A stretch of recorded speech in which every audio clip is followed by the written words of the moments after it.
ያጣነው አባትነት ይሄ ነበርኮ የናፈቀን የመንጋ ጠባቂነት ይህ ነበርኮ ብፁዕ አቡነ ይስሐቅ የወላይታ ሀገረ ስብከት ሊቀ ጳጳስን አለማመስገን ማርያምን ንፉግነት ነው በአርሲ ኦርቶዶክሳውያን ጭፍጨፋ በተአምር ለተረፉት ህፃናት ከጎናችሁ አለን ብለው እዚህ በኋላ ለነዚህ ህፃናት አስፈላጊውን ድጋፍ እናደርጋለን ብለዋል አራኝህን አባት ኮሜንት ላይ አመስግኑልኝ እኚህን አባት አለማመስገንም ንፉግነት ነው አባት ማለት እንዲህ ነው የመንጋ ጠባቂነት ማለት እንዲህ ነው ከኚህ አባት ጎን አለመቆም አይቻልም ከጭፍጨፋ የተረፈውን ህፃን ሲመለከቱ ጳጳሱ ለምን አለቀሱ ይህ የ4 ዓመት ህፃን በጥይት የተበሳሳውን የገላውን ህመም ብቻ ሳይሆን የእናቱም ናፍቆት አስቸግሮታል እንደከዚህ ቀድሞ መታ እንድታቅፈው ይዛው እንድታባበለው ጓጉቷል የእናቱን ስም በየህመሙ መሃል ይጣራል በአርሲ የኦርቶዶክሳውያን ጭፍጨፋ ይህን ዓለም ከተሰናበቱ ከ8 ሰዎች አስከሬን መሃል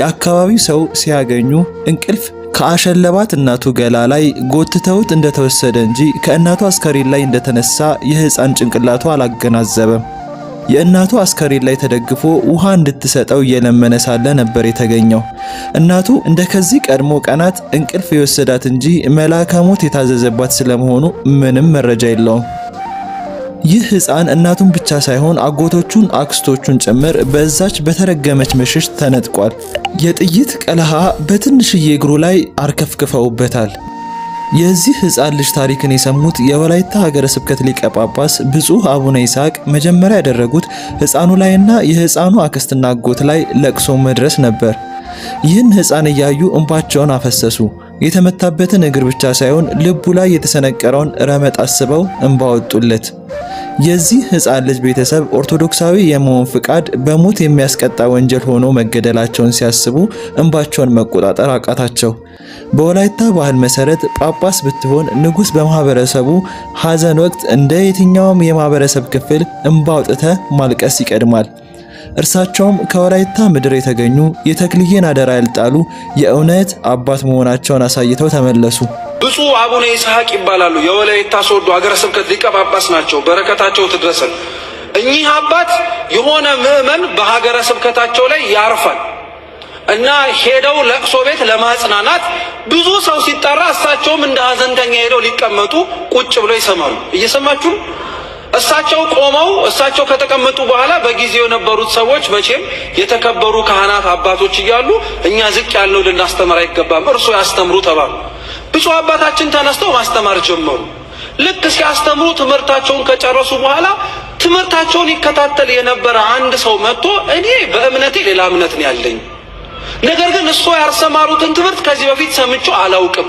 ሲሰበክም ጭምር እባክዎትን አባቴ እኔንም ይውሰዱኝ እኔም ካፍቼ ማስመልካቸውን ሰዎች ላምጣሎትና ያጥምቁና ክርስቲያን ያርጉናል የአንድ ሰው የለቅሶ ቤት ስብከት ይሄን ያክል ሰው ከኃጢያቱ እንዲመለስ አድርጎታል ማለት ነው መሬት የነካ ጵጵስና ከመኪና ወደ ፎቅ ብቻ ያልሆነ የርቀት አይደለ የቅርበት የሆነ መሬት ላይ የወረደ ጵጵስና እግር አውጥቶ ሲራመድና በመሬት ሲሄድ እንዲህ የወደቁትን ያገኛል መሬት ላይ የሚፈጸምባቸውን ግፍ ይመለከታል ይጎበኛል ህፃኑ ራሱ ተደንቆ ትኩር ብሎ ይመለከታቸዋል ምናልባትም ሊቀ ጳጳስን በቅርበት የተመለከተው ለመጀመሪያ ጊዜ ሆኖበት ይሆናል ምናልባትም ሲሄዱ ህፃኑ ለእናቱ እንዲህ የሚላት ይመስለኛል አይገርምም እማዬ ጳጳስ ለካ እንደኛ ሰው ነው በሁሉም መንገድ አባታዊ የእረኝነት ድርሻቸውን እየተወጡ ያሉ መጽናኛችን ብፁዕ አቡነ ይስሐቅ እግዚአብሔር ያቆየልን ቡራኪው ትድረስ ኦሮሚያ ምድር ላይ ኦርቶዶክስ መኖር አልቻለም ተሰደዱ ክርስቲያኖች ለምን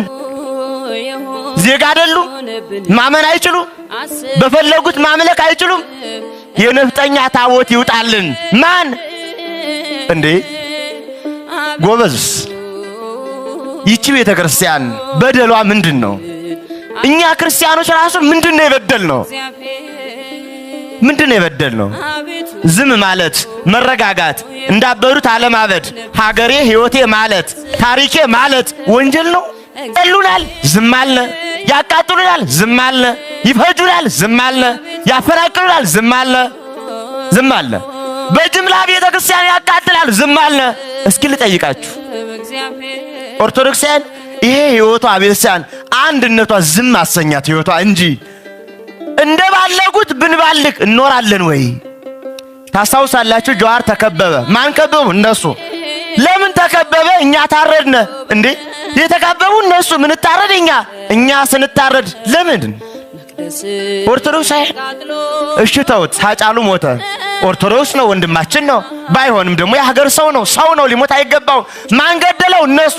ስለገደሉት ማን ሞተ? እኛ። የተቃጠልን እኛ፣ የሞትን እኛ። እንዴ አልበዛም? በደሉ አልበዛም ወይ? ቀንበሩ ከበደን። የወላይታ ሀገረ ስብከት ከአርሲ ኦርቶዶክሳውያን ጭፍጨፋ በታምር ተርፎ በወላይታ ሶዶ ክርስቲያን ሆስፒታል በሕክምና ላይ ለሚገኙ የ4 ዓመት ህፃን የመጀመሪያ ዙር የሕክምና ወጪ ማስፈጸሚያ የሚውል የ70,000 ብር የገንዘብ ድጋፍ ያደረጉ ሲሆን በብፁዕ አቡነ ይስሐቅ የተመራው የወላይታ ሀገረ ስብከት ልዑክ ህፃኑ ወደ ተኛበት ክርስቲያን ሆስፒታል በመጓዝ ቤተሰቡን በማጽናናትና ከዚህ በኋላ እነርሱ ላይ የሚደርሰው ማንኛውም አይነት ችግር ሀገረ ስብከቱ እንደሚወጣ ጭምር በማሳሰብ ተመልሰዋል። እኚህን ታላቅ የበረከት አባት አመስግኑልን። አርሲ ለተገደሉ ኦርቶዶክሳውያን ወንድሞች፣ እህቶች፣ ህፃናት ድምጽ መሆናችን ምን ውጤት አመጣ? ምንስ ነገር አስገኘልን? በብጣቂ ወረቀት መግለጫ ከመስጠት በዘለለ ሌላ ያመጣልን ትርፎ ውጤት አለ ወይ? የኛ ጥያቄ እኮ ይሄ አይደለም። ገዳዮች ተመጣጣኝ ፍርድ እንዲሰጣቸው ነበር የኛ ጥያቄዎች እንጂ መግለጫ ተሰጥቶ በመግለጫ እንዲያልፍ አይደለም የኛ የኦርቶዶክሳውያን ጥያቄ።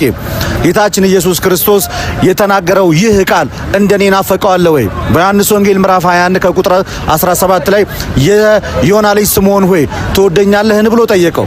ከዛም እንደወደ አንተ ታውቃለህ ሲለው ጠቦቶቼን ጠብቅ አለ።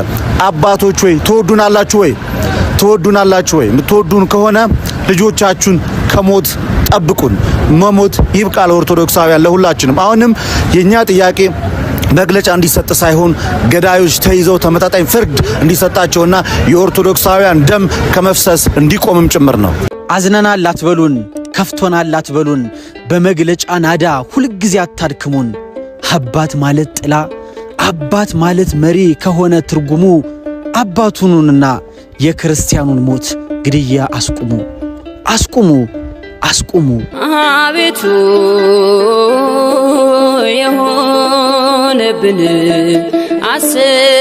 አቤቱ ሁሉም ፈራ። ስለዚህ ቅዱስ ቤተክርስቲያን መናገር አቃተው። ኦርቶዶክሳውያን ባለማተዎች አብስታችሁ ኮፒ ሊንክ፣ ሼር፣ ሪፖስት አድርጉልኝ። አባቶቻችን እንደ ፋሲካና እንደ አዲስ ዓመት በግ ሲታረዱ ሁላችንም ዝምታን መረጥን። በሰሜን፣ በደቡብ፣ በምስራቅ፣ በምዕራብ ላይ ቅዱስ ቤተክርስቲያንን ለማንገስ የወጡ የተዋሕዶ ልጆች ከመንገድ ሲቀሩ ሁላችንም ዝምታን መረጥን። ቤተክርስቲያን በእሳት እንደ ችቦ እየነደደች ነው።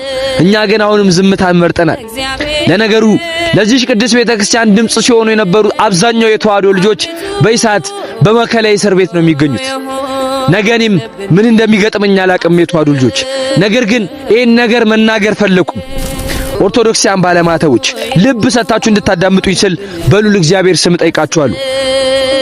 ዮዲት ጉዲት ያላፈረሰቻትን ቅዱስ ቤተክርስቲያን፣ ግራኛ ሐመድ ያላፈረሳትን ቅዱስ ቤተክርስቲያናችን ማንም ሊነካት አይችልም። የማያልፈው አንድ እግዚአብሔር ብቻ ነው። ሁሉም ነገር ያልፋል። ኦርቶዶክሳውያን ባለማተቦች ሁላችንም አብስተን በጸሎትን በርታ። ለኦርቶዶክሳውያን የሚመሽ ጊዜ አይደለም። በሰሜን፣ በደቡብ፣ በምስራቅ፣ በምዕራብ ላይ ቤተክርስቲያናችን አሁንም እንደ ችቦ እየነደደች ነው። ይሄን ልላችሁ ነው የምፈልገው ኦርቶዶክሳውያን ባለማተቦች። ኮመንቱን እንዳለ ኦርቶዶክስ ኦርቶዶክስ ኦርቶዶክስ እያላችሁ አትለቅልቁት።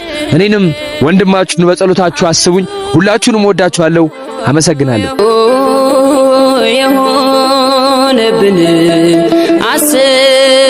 ከ2 ዓመት ጨቅላ ሕፃን አንስቶ እስከ 75 ዓመት አዛውንት ድረስ በግፍ ተገለዋል ሲል የምስራቅ አርሲ ዞን ሀገረ ስብከት ባወጣው ሪፖርት ላይ አመላክቷል። እጅግ ያሳዝናል። 14 ምዕመናን በታጣቂዎች መገደላቸው ተሰምቷል። በአርሲ ላይ በየቀኑ ዳዴ ከሚሉ ሕፃናት ባልጋ ላይ እስከዋሉ አዛውንቶች ይታረዳሉ፣ ይረሸናሉ። ይህም እየሆነ ያለው በሃይማኖታቸው ምክንያት ነው። በአርሲ ሀገረ ስብከት በኖኖ ጃዊ ቀበሌ የኔ ተራ ደግሞ መቼ ነው የምሞተው?